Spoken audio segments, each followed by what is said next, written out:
जय श्री कृष्णा। राधे राधे। आज आप लोग सुनेंगे गुरुवार व्रत की कथा। एक बार प्रेम से बोलिए, भगवान विष्णु की जय हो। भारतवर्ष में एक प्रतापी और दानी राजा राज्य करता था। वह नित्य गरीबों और ब्राह्मणों की सहायता करता था। यह बात उनकी रानी को अच्छी नहीं लगती थी। वह ना ही गरीबों को दान देती थी, ना ही भगवान का पूजन करती थी, और राजा को भी दान देने से मना किया करती थी। एक दिन राजा शिकार खेलने वन को गए हुए थे, तो रानी महल में अकेली थी। उसी समय बृहस्पति देव साधु वेश में राजा के महल में भिक्षा के लिए गए और भिक्षा मांगे। रानी ने भिक्षा देने से इनकार किया और कहा कि हे साधु महाराज, मैं तो दान पुण्य से तंग आ गई हूँ। मेरा पति सारा धन लुटाते रहते हैं। मेरी इच्छा है कि हमारा धन नष्ट हो जाए, फिर न रहेगा बांस न बाजेगी बांसुरी। साधु ने कहा, देवी तुम तो बड़ी विचित्र हो। धन संतान तो सभी चाहते हैं, पुत्र और लक्ष्मी तो पापी के घर भी होने चाहिए। यदि तुम्हारे पास अधिक धन है तो भूखों को भोजन दो, प्यासों के लिए प्याऊ बनवाओ, मुसाफिरों के लिए धर्मशालाएं खुलवाओ। जो निर्धन अपनी कुमारी कन्याओं का विवाह नहीं कर सकते, उनका विवाह करा दो। ऐसे और कई काम हैं जिनके करने से तुम्हारा यश लोक परलोक में फैलेगा। परंतु रानी पर उपदेश का कोई प्रभाव न पड़ा। वह बोली, महाराज आप मुझे कुछ न समझाएं। मैं ऐसा धन नहीं चाहती जो हर जगह बांटती फिरूं।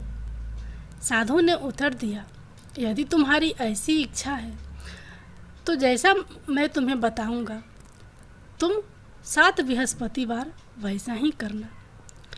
तुम ऐसा करना कि बृहस्पतिवार को घर लिपकर पीली मिट्टी से अपना सिर धोकर स्नान करना। बृहस्पतिवार के दिन कपड़े धोना। राजा से बोलना कि वह हजामत बनवाए और भोजन में मांस मंदिरा खाना। ऐसा करने से आपका सारा धन नष्ट हो जाएगा। इतना कहकर वह साधु महाराज वहाँ से अलोप हो गए।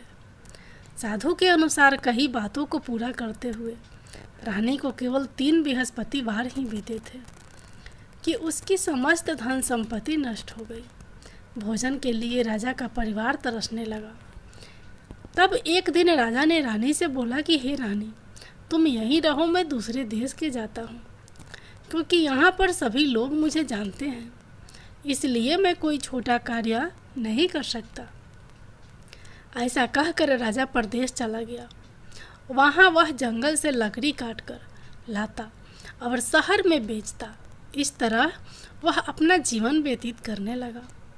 इधर राजा के परदेश जाते ही रानी और दासी दुखी रहने लगी। एक बार जब रानी और दासी को 7 दिन तक बिना भोजन के रहना पड़ा, तो रानी ने अपनी दासी से कहा कि हे दासी, पास ही के नगर में मेरी बहन रहती है। वह बड़ी धनवान है, तो उसके पास जा और कुछ ले आ, ताकि थोड़ी बहुत गुजर बसर हो जाए। दासी रानी के बहन के पास गई। उस दिन गुरुवार था और रानी की बहन उस समय बृहस्पतिवार व्रत की कथा सुन रही थी। दासी ने रानी की बहन को अपनी रानी का संदेश दिया, लेकिन रानी की बहन कोई उत्तर नहीं दिया। जब दासी को रानी की बहन से कोई उत्तर नहीं मिला, तो वह बहुत दुखी हुई और उसे क्रोध भी आया। दासी ने वापस आकर रानी को सारी बात बता दी। सुनकर रानी ने अपने भाग्य को कोसा।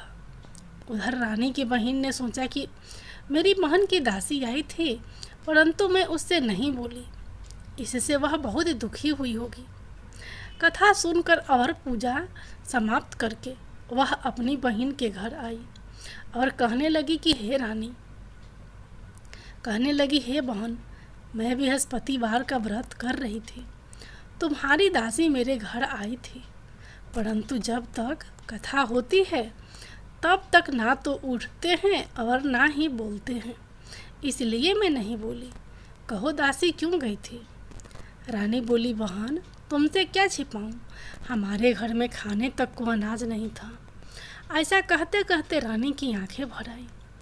उसने दासी समेत पिछले 7 दिनों से भूखे रहने तक की बात अपनी बहन को विस्तार पूर्वक सुना दी। रानी की बहन बोली, देखो बहन, भगवान बृहस्पति देव सबकी मनोकामना को पूर्ण करते हैं।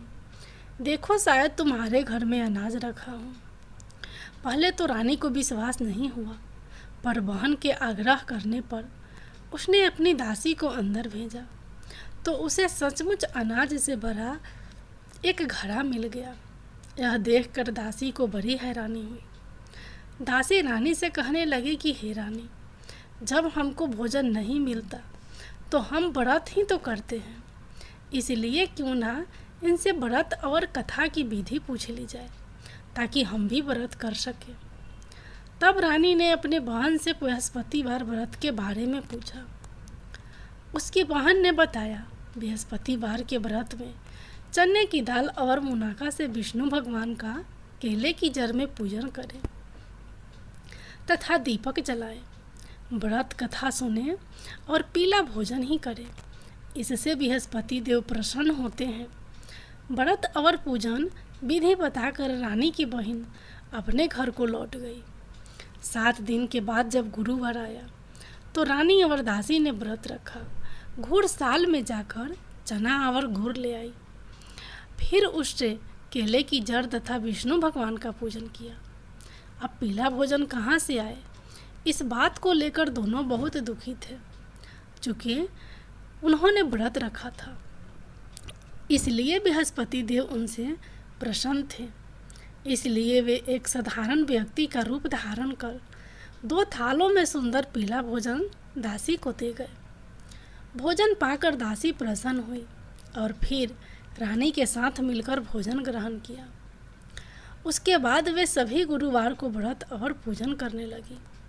बृहस्पति भगवान की कृपा से उनके पास फिर से धन संपत्ति आ गई, परंतु रानी फिर से पहले की तरह आलस्य करने लगी। तब दासी बोली, देखो रानी, तुम पहले भी इस प्रकार आलस्य करती थी। तुम्हें धन रखने में कष्ट होता था, इस कारण सभी धन नष्ट हो गया। और अब जब भगवान बृहस्पति की कृपा से धन मिला है तो तुम्हें फिर से आलस्य होता है। रानी को समझाते हुए दासी कहती है कि बड़ी मुसीबतों के बाद हमने यह धन पाया है, इसलिए हमें दान पुण्य करना चाहिए, भूखे मनुष्यों को भोजन कराना चाहिए और धन को शुभ कार्यों में खर्च करना चाहिए, जिससे तुम्हारे कुल का यश बढ़ेगा, स्वर्ग की प्राप्ति होगी और पितृ प्रसन्न होंगे। दासी की बात मानकर रानी अपना धन शुभ कार्यों में खर्च करने लगी, जिससे पूरे नगर में उसका यश फैलने लगा। एक दिन राजा दुखी होकर जंगल में एक पेड़ के नीचे आसन जमा कर बैठ गया। वह अपनी दशा को याद करके व्याकुल होने लगा। बृहस्पतिवार का दिन था। एकाएक उसने देखा कि निर्जन वन में एक साधु प्रकट हुए। वह साधु वेश में स्वयं बृहस्पति देवता थे। लकड़हारे के सामने आकर बोले, हे लकड़हारे, इस सुनसान जंगल में तू चिंता मग्न क्यों बैठा है? लकड़हारे ने दोनों हाथ जोड़कर प्रणाम किया और उत्तर दिया, महात्मा जी, आप सब कुछ जानते हैं, मैं क्या कहूँ? यह कहकर रोने लगा और साधु को अपनी आत्मकथा सुनाई। महात्मा जी ने कहा, तुम्हारी स्त्री ने बृहस्पतिवार के दिन बृहस्पति भगवान का निरादर किया है, जिसके कारण रुष्ट होकर उन्होंने तुम्हारी यह दशा कर दी। अब तुम चिंता को दूर करके मेरे कहने पर चलो तो तुम्हारे सब कष्ट दूर हो जाएंगे और भगवान पहले से भी अधिक संपत्ति देंगे। तुम बृहस्पतिवार के दिन कथा किया करो, 2 पैसे के चने मुनाका लाकर उसका प्रसाद बनाओ और शुद्ध जल से लोटे में शक्कर मिलाकर अमृत तैयार करो। कथा के पश्चात अपने सारे परिवार और सुनने वाले प्रेमियों में अमृत व प्रसाद बांटकर आप भी ग्रहण करो। ऐसा करने से भगवान तुम्हारी सब मनोकामनाएं पूरी करेंगे। साधु के ऐसे वचन सुनकर लकड़हारा बोला, हे प्रभु, मुझे लकड़ी बेचकर इतना पैसा नहीं मिलता जिससे भोजन के उपरांत कुछ बचा सकूं। मैंने रात्रि में अपनी स्त्री को व्याकुल देखा है। मेरे पास कुछ भी नहीं जिससे मैं उसकी खबर मंगा सकूं। साधु ने कहा, हे लकड़हारे, तुम किसी बात की चिंता मत करो। बृहस्पति के दिन तुम रोजाना की तरह लकड़ियां लेकर शहर को जाओ। तुमको रोज से दोगुना धन प्राप्त होगा, जिससे तुम भली भांति भोजन कर लोगे तथा बृहस्पति देव की पूजा का सामान भी आ जाएगा। इतना कहकर साधु अंतर्धान हो गए। धीरे धीरे समय व्यतीत होने पर फिर वहीं बृहस्पतिवार का दिन आया।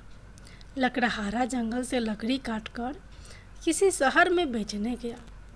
उसे उस दिन और दिन से अधिक पैसा मिला। राजा ने चना गुड़ आदि लाकर गुरुवार का व्रत किया। उस दिन से उसके सभी कलेश दूर हुए। परंतु जब दोबारा गुरुवार का दिन आया तो बृहस्पतिवार का व्रत करना भूल गया। इस कारण बृहस्पति भगवान नाराज हो गए। उस दिन उस नगर के राजा ने विशाल यज्ञ का आयोजन किया तथा शहर में यह घोषणा करा दी कि कोई भी मनुष्य अपने घर में भोजन ना बनावे, न आग जलावे। समस्त जनता मेरे यहाँ भोजन करने आवे। इस आज्ञा को जो ना मानेगा उसे फांसी की सजा दी जाएगी। इस तरह की घोषणा संपूर्ण नगर में करवा दी गई। राजा की आज्ञा अनुसार शहर के सभी लोग भोजन करने गए, लेकिन लकड़हारा कुछ देर से पहुंचा, इसलिए राजा उसको अपने साथ घर लिवा ले गए और ले जाकर भोजन करा रहे थे तो रानी की दृष्टि उस खूंटी पर पड़ी जिस पर उसका हार लटका हुआ था।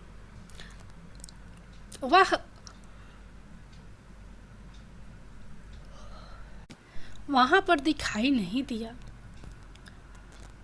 रानी ने निश्चय किया कि मेरा हार इस मनुष्य ने चुरा लिया है।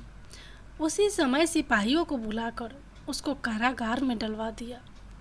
जब लकड़हारा कारागार में पड़ गया और बहुत दुखी होकर विचार करने लगा कि न जाने कौन से पूर्व जन्म के कर्म से मुझे यह दुख प्राप्त हुआ है, और उसी साधु को याद करने लगा जो कि जंगल में मिला था। उसी समय तत्काल बृहस्पति देव साधु के रूप में प्रकट हुए और उसकी दशा को देखकर कहने लगे, अरे मूर्ख, तूने बृहस्पति देव की कथा नहीं करी, इस कारण तुझे दुख प्राप्त हुआ है। अब चिंता मत कर। बृहस्पतिवार के दिन कारागार के दरवाजे पर 4 पैसे पड़े मिलेंगे, उनसे तू बृहस्पति देव की पूजा करना, तेरे सभी कष्ट दूर हो जाएंगे। बृहस्पति के दिन उसे 4 पैसे मिले। लकड़हारे ने कथा कही। उसी रात्रि को बृहस्पति देव ने उस नगर के राजा को सपने में कहा, हे राजा, तुमने जिस आदमी को कारागार में बंद कर दिया है वह निर्दोष है, वह राजा है, उसे छोड़ देना। रानी का हार उसी खूंटी पर लटका है। अगर तू ऐसा नहीं करेगा तो मैं तेरे राज्य को नष्ट कर दूंगा। इस तरह रात्रि के सपने को देखकर राजा प्रातः काल उठा और खूंटी पर हार देखकर लकड़हारे को बुलाकर क्षमा मांगी तथा लकड़हारे को योग्य सुंदर वस्त्र आभूषण देकर विदा कर दिया। बृहस्पति देव की आज्ञा अनुसार लकड़हारा अपने नगर को चल दिया। राजा जब अपने नगर के निकट पहुंचा तो उसे बड़ा आश्चर्य हुआ। नगर में पहले से अधिक बाग, तालाब, कुएं तथा बहुत सी धर्मशाला, मंदिर बन गई। राजा ने पूछा कि यह किसका बाग और धर्मशाला है। तब नगर के लोग कहने लगे कि यह सब रानी और दासी के है। तो राजा को आश्चर्य हुआ और गुस्सा भी आया।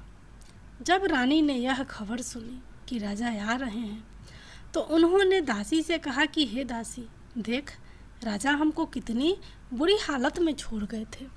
हमारी ऐसी हालत देखकर वह लौट न जाए, इसलिए तू दरवाजे पर खड़ी हो जा।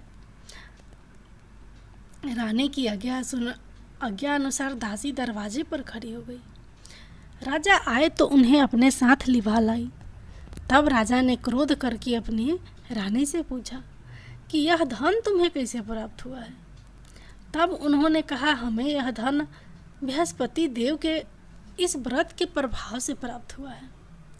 राजा ने निश्चय किया कि 7 रोज बाद तो सभी बृहस्पति देव का पूजन करते हैं, परंतु मैं प्रतिदिन दिन में 3 बार कहानी तथा रोज व्रत किया करूँगा। अब हर समय राजा के दुपट्टे में चने की दाल बंधी रहती तथा दिन में 3 बार कहानी कहता। एक रोज राजा ने विचार किया कि चलो अपनी बहन के यहाँ हो आवे। इस तरह निश्चय कर राजा घोड़े पर सवार हो अपनी बहन के यहाँ चलने लगा। मार्ग में उसने देखा कि कुछ आदमी एक मुर्दे के लिए जा रहे हैं। उन्हें रोक कर राजा कहने लगा, अरे भाइयों, मेरी बृहस्पति देव की कथा सुन लो। वे बोले, लो, हमारा तो आदमी मर गया है, इसको अपनी कथा की पड़ी है। परंतु कुछ आदमी बोले, अच्छा कहो, हम तुम्हारी कथा भी सुनेंगे। राजा ने दाल निकाली और जब कथा आधी हुई थी कि मुर्दा हिलने लग गया, और जब कथा समाप्त हो गई तो राम राम करके मनुष्य उठकर खड़ा हो गया। आगे मार्ग में उसे एक किसान खेत में हल चलाता मिला। राजा ने उसे देख और उससे बोले, अरे भैया, तुम मेरी बृहस्पतिवार की कथा सुन लो। किसान बोला, जब तक मैं तेरी कथा सुनूंगा तब तक 4 हरैया जोत लूँगा। जा अपनी कथा किसी और को सुनाना। इस तरह राजा आगे चलने लगा। राजा के हटते ही बैल पछाड़ खाकर गिर गए तथा किसान के पेट में बड़ी जोर से दर्द होने लगा। उस समय उसकी माँ रोटी लेकर आई। उसने जब यह देखा तो अपने पुत्र से सब हाल पूछा और बेटे ने सभी हाल कह दिया। तो बुढ़िया दौड़ी दौड़ी उस घुड़सवार के पास गई और उससे बोली कि मैं तेरी कथा सुनूंगी, तू अपनी कथा मेरे खेत पर चलकर ही कहना। राजा ने बुढ़िया के खेत पर जाकर कथा कही, जिसके सुनते ही वह बैल उठकर खड़े हुए तथा किसान के पेट का दर्द भी बंद हो गया। राजा अपनी बहन के घर पहुंचा। बहन ने भाई की खूब मेहमानी की। दूसरे रोज प्रातःकाल राजा जगा तो वह देखने लगा कि सब लोग भोजन कर रहे हैं। राजा ने अपनी बहन से कहा, ऐसा कोई मनुष्य है जिसने भोजन नहीं किया हो तो मेरी बृहस्पतिवार की कथा सुन ले। बहन बोली, हे भैया, यह देश ऐसा ही है कि पहले यहाँ लोग भोजन करते हैं, बाद में अन्य काम करते हैं। अगर कोई पड़ोस में हो तो देखकर आती हूँ। वह ऐसा कहकर देखने चली गई, परंतु उसे कोई ऐसा व्यक्ति नहीं मिला जिसने भोजन ना किया हो। अतः वह एक कुम्हार के घर गई जिसका लड़का बीमार था। उसे मालूम हुआ कि उनके यहाँ 3 रोज से किसी ने भोजन नहीं किया है। रानी ने अपने भाई की कथा सुनने के लिए कुम्हार से कहा। वह तैयार हो गया। राजा ने जाकर बृहस्पतिवार की कथा कही, जिसको सुनकर उसका लड़का ठीक हो गया। अब तो राजा की प्रशंसा होने लगी।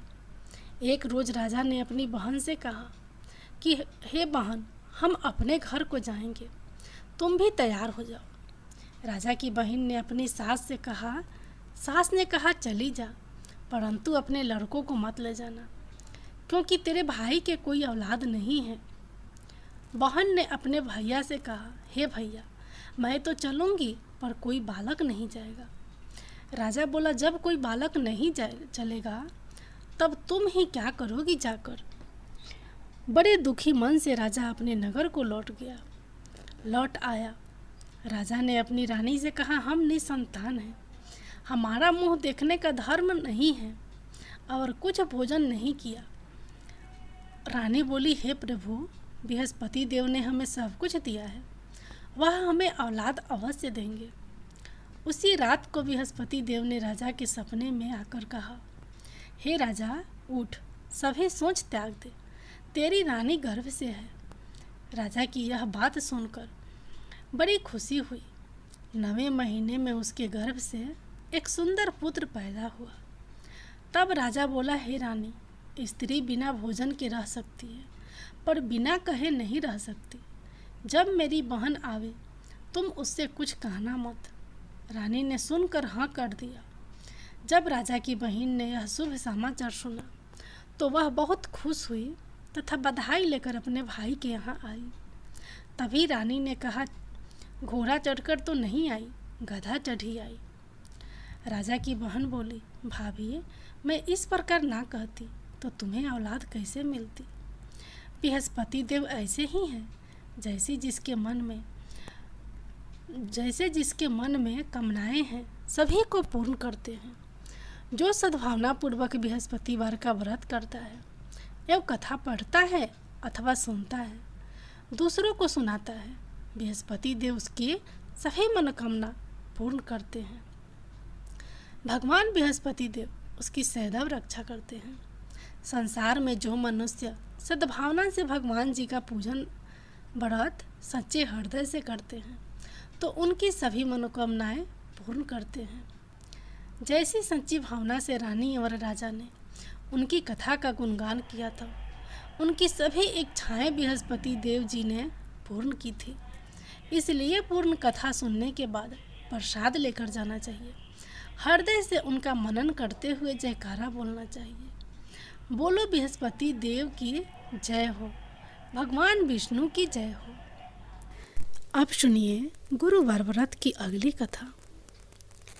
प्राचीन काल में एक ब्राह्मण रहता था। वह बहुत निर्धन था। उसके कोई संतान नहीं थी। उसकी स्त्री बहुत मलिनता के साथ रहती थी। वह स्नान ना करती, ना किसी देवता का पूजन करती। इससे ब्राह्मण देवता बड़े दुखी थे। बेचारे बहुत कुछ करते थे किंतु उसका कुछ परिणाम ना निकलता। भगवान की कृपा से ब्राह्मण की स्त्री के कन्या रूपी रत्न पैदा हुआ। कन्या बड़ी होने पर प्रातः स्नान करके विष्णु भगवान का जप व बृहस्पतिवार का व्रत करने लगी। अपने पूजन पाठ को समाप्त करके विद्यालय जाती तो अपने मुट्ठी में जौ भर के ले जाती और पाठशाला के मार्ग में डालती जाती। तब ये जौ सोने के हो जाते। लौटते समय उनको बीनकर घर ले आती थी। एक दिन वह बालिका सूप में उस सोने के जौ को फटक कर साफ कर रही थी कि तभी उसके पिता ने देख लिया और कहा, हे बेटी, सोने के जौ को फटकने के लिए सोने का सूप होना चाहिए। दूसरे दिन बृहस्पतिवार था।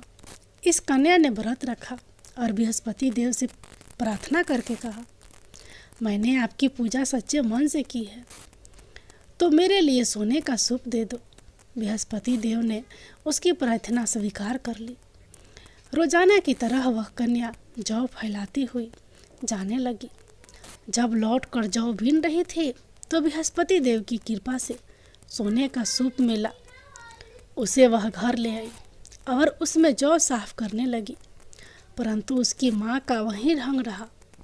एक दिन की बात है कि वह कन्या सोने के सूप में जौ साफ कर रही थी। उस समय उस शहर का राजपुत्र वहाँ से होकर निकला। इस कन्या के रूप और कार्य को देखकर मोहित हो गया तथा अपने घर आकर भोजन तथा जल त्याग कर उदास होकर लेट गया। राजा को इस बात का पता लगा तो अपने प्रधानमंत्री के साथ उसके पास गए और बोले, हे बेटा, तुम्हें किस बात का कष्ट है? किसी ने अपमान किया है अथवा यह और कारण हो सकता, कहो, मैं वही कार्य करूँगा जिससे तुम्हें प्रसन्नता हो। अपने पिता की राजकुमार ने बात सुनी तो वह बोला, मुझे आपकी कृपा से किसी बात का दुख नहीं है। किसी ने मेरा अपमान भी नहीं किया है, परंतु मैं उस लड़की से विवाह करना चाहता हूँ जो सोने के सूप में जौ साफ कर रही थी। यह सुनकर राजा सोच में पड़ गया और बोला, हे बेटा, इस तरह की कन्या का पता तुम ही लगाओ, मैं उसके साथ तेरा विवाह अवश्य ही करवा दूंगा। राजकुमार ने उस लड़के के घर का पता बतलाया। तब मंत्री उस लड़की के घर गए और ब्राह्मण देवता को सभी हाल बतलाया। ब्राह्मण देवता राजकुमार के साथ अपनी कन्या का विवाह करने के लिए तैयार हो गए तथा विधि विधान के अनुसार ब्राह्मण की कन्या का विवाह राजकुमार के साथ हो गया। कन्या के घर से जाते ही पहले की भांति उस ब्राह्मण देवता के घर में गरीबी का निवास हो गया। अब भोजन के लिए भी अन्न बड़ी मुश्किल से मिलता था। एक दिन दुखी होकर ब्राह्मण देवता अपनी पुत्री के पास गए। बेटी ने पिता की दुखी अवस्था को देखा और अपनी माँ का हाल पूछा। तब ब्राह्मण ने सभी हाल कहा। कन्या ने बहुत सा धन देकर अपने पिता को विदा कर दिया। इस तरह ब्राह्मण का कुछ समय सुखपूर्वक व्यतीत हुआ। कुछ दिन बाद फिर वही हाल हो गया। ब्राह्मण फिर अपनी कन्या के यहाँ गया और सारा हाल कहा। तो लड़की बोली, हे पिताजी, आप माताजी को यहाँ लिया लाओ, मैं उसे विधि बता दूंगी जिससे गरीबी दूर हो जाए। वह ब्राह्मण देवता अपनी स्त्री को साथ लेकर पहुँचे तो अपनी माँ को समझाने लगी, हे माँ, तुम प्रातःकाल प्रथम स्नान आदि करके विष्णु भगवान का पूजन करो तो सब दरिद्रता दूर हो जाएगी। परंतु उसकी माँ ने एक भी बात नहीं मानी और प्रातःकाल उठकर अपनी पुत्री के बच्ची जूठन को खा लिया करती थी। इससे उसकी पुत्री को भी बहुत गुस्सा आया और एक रात को कोठरी से सभी सामान निकाल दिया और अपनी माँ को उसमें बंद कर दिया। प्रातःकाल उसे निकाला तथा स्नान आदि करा के पूजा पाठ करवाया तो उसकी माँ की बुद्धि ठीक हो गई और फिर प्रत्येक बृहस्पतिवार को व्रत रखने लगी। इस व्रत के प्रभाव से उसके माँ बाप बहुत ही धनवान और पुत्रवान हो गए और बृहस्पति जी के प्रभाव से इस लोक के सुख भोग कर स्वर्ग को प्राप्त हुए। सह बोलो विष्णु भगवान की जय। बोलो बृहस्पति देव भगवान की जय।